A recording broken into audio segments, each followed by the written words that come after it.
안녕하세요. 부동산 투자법인과 공인중개사 사무소를 운영하고 있는 목동아빠입니다. 20평대가 30평대보다 인기 있는 첫 번째 이유는 바로 인구 구조의 변화에 있습니다. 신문 기사를 보시면 2030 남녀가 독립할 때 가장 원하는 평수는 20평대라고 합니다. 2030 남녀의 50%가 독립할 때 20평대를 원한다고 하는데요. 10평대는 15%, 30평대는 26%, 40평대 이상은 9%였습니다. 선호하는 주거 형태는 아파트가 63%로서 압도적인 비율을 차지했는데요. 예전과는 다르게 2030이 독립할 때 첫 집으로서 빌라나 단독주택보다는 아파트를 선호하는 현상이 훨씬 더 높아졌다고 볼 수 있습니다. 현재 대한민국은 인구 구조의 변화를 겪고 있는데요. 결혼을 하지 않는 1인 가구가 급증하고 있고요. 결혼을 하더라도 자녀를 낳지 않는 그런 가구도 꽤 있습니다. 제가 상담을 하다 보면 부부 합산 연봉이 꽤 높은 그런 분들도 있는데요. 그런데 아이가 없는 경우도 꽤 있습니다. 그리고 자녀를 낳아도 요즘 트렌드가 한 명 정도 낳는 게 추세이기 때문에 예전보다는 큰 집을 필요로 할 이유가 많이 사라졌습니다. 만약에 자녀가 2명일 경우는 성별이 다를 수도 있는데 그럴 때 20평대는 조금 작은 느낌이 있거든요. 하지만 자녀가 없거나 1명인 경우가 많다 보니까, 그리고 예전과는 다르게 부모님과 함께 살지 않는 경우가 많기 때문에 30평대 이상을 꼭 살아야 하는 분들이 많이 줄었습니다. 두 번째로는 대출 규제로 인한 수요층의 변화인데요. 신문 기사를 보시면 작년 주택 10건 중 4건이 생애 최초 매수자 구매였고요. 30대가 최다였다고 합니다. 이런 변화의 가장 큰 요인은 바로 대출 규제에 있습니다. 예전에는 매수하는 비율을 보면 다주택자도 있었고 집을 한번 샀다가 팔고 다시 갈아타는 분들이 많았거든요. 하지만 다주택자 대출 규제 및 취득세, 양도세 규제로 인해 가지고 실제로는 다주택자들이 많이 줄었습니다. 그래서 최근의 상승장은 다주택자가 아닌 1주택 실거주자에 의한 그런 상승세였습니다. 그리고 매수자 중 30대의 비중이 늘어난 이유도 대출도 소득이 있는 분에 한해서만 대출을 해줬거든요. 50대, 60대 같은 경우라도 담보가 확실하면 대출을 해줬는데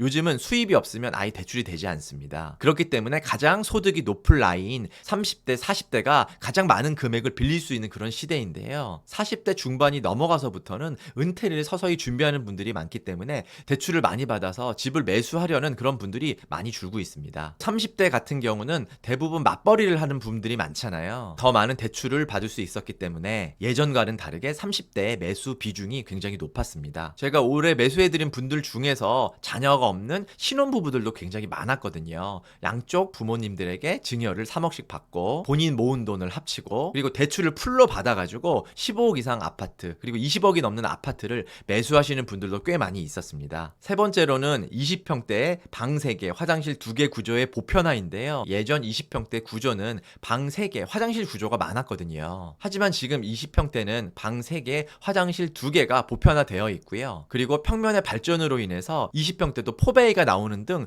굉장히 구조가 좋아졌습니다. 그래서 같은 20평대라도 예전에 지었던 아파트보다는 실내 구조가 훨씬 더 좋거든요. 그래서 무리하지 않고 30평대 가기보다는 20평대를 선호하시는 분들이 꽤 많이 있습니다. 네 번째로는 새로운 신분 사회의 도래인데요. 신문 기사를 보시면 20평대 가더라도 강남으로 개포, 역삼, 목동 소형 아파트 신고가 이런 기사가 있습니다. 기사 내용을 자세하게 보시면 대출 6억 제한에 자금 조달이 어려워서 중대형 대신에 전형 5구 매매가 활발하다고 합니다. 요새 사람들이 34평으로 송파 갈 바에는 강남 가고 34평으로 마포 갈 바에는 20평대 목동을 원한다고 합니다. 그렇기 때문에 사람들의 수요가 많은 핵심 지역 소형 평수가 가격 상승률이 더 높다라고 하는데요. 실제로 제가 많은 분들을 상담을 해보면 이렇게 생각하시는 분들이 많습니다. 즉 30평대로 조금 떨어지는 지역을 가느니 차라리 20평대 조금 더 선호하는 지역을 가고 싶다, 이런 분들이 훨씬 더 많거든요. 안타까운 이야기이기는 하지만 요즘 시대의 집이라는 개념은 단순히 의식주의 주가 아니라 요즘은 정보의 보편화로 인해서 어느 누구가 어느 지역에 어느 아파트에 산다,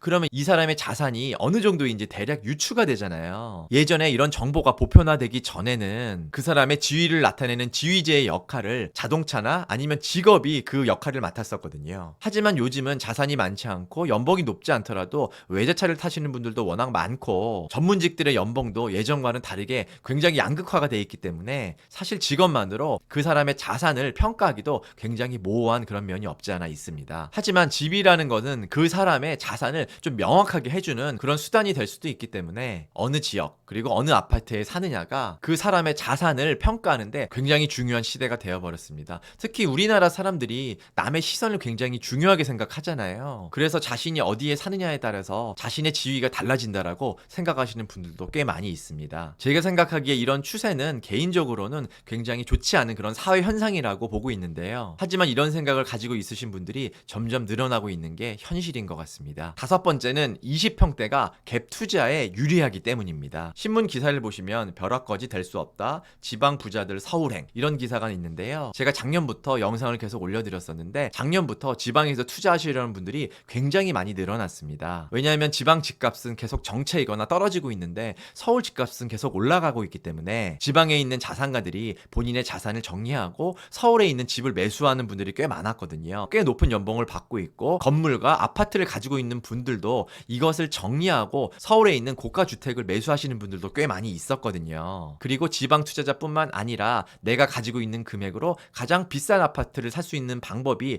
갭 투자이기 때문에 갭 투자로 집을 매수하시는 분들이 굉장히 많았습니다. 실제로 아파트 가격이 약간 침체기였다가 반등하는 신호도 20평대에서 먼저 반응이 있거든요. 왜냐하면 20평대는 30평대보다 매매 가격이 낮기 때문에 갭도 좀 적게 들거든요. 실제 거주하려고 하는 실수요자와는 다르게 실내 구조보다는 투자 금액 대비 수익을 무조건 가장 최우선으로 꼽기 때문에 이런 현상이 벌어지고 있습니다. 그래서 실거주자보다도 특히 갭 투자하시는 분들이 좀 떨어지는 지역 30평대보다는 좋은 지역의 20평대를 사려고 하는 수요가 훨씬 더 많습니다. 이렇듯 제가 말씀드렸던 여러 요인들로 인해 20평대 아파트의 인기가 30평대를 능가하고 있는데 이러한 추세가 언제까지 지속될지 저도 참 궁금합니다. 제가 부동산 투자법인과 더불어 서울, 경기, 인천 부동산 매도 매수를 진행하는 공인중개사 사무소도 운영하고 있기 때문에 부동산 매도 매수 관심 있으신 분들은 아래 댓글 확인하시면 자세하게 상담 안내 나와 있습니다. 지금까지 목동아빠였습니다. 감사합니다.